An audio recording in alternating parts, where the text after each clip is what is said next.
બહુ આમ તરત જ્ઞાની બહુ હતા. એનો કવો જોવરાવા લાવ્યા. કૂવો ગાળવો એટલે જોવા આવે ને, તે એના પરિવારના ભાઈઓ લઈ આવ્યા. એટલે કીધું કે આજ કવો જોવાવાળા લાવ્યા છે, આપણે દાદા નવો કવો ગળાવો ને. તાકે સારું જોઈને પછી અહીંયા આવો. અને ઘરનાને કીધું કે લાપસી કરો, કવો જોવાવાળા આવ્યા સાત. તે લાપસી કરી.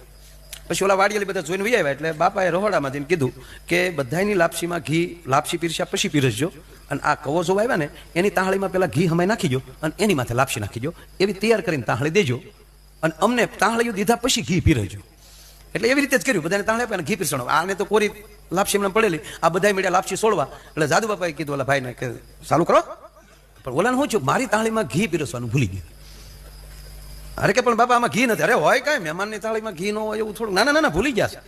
અરે કે બાપા ભૂલી થોડા જાય, હોય જ ને ઘી વગર થોડું લાવો મારી પાસે. આમ કરીને લાપસી આ જ હોય.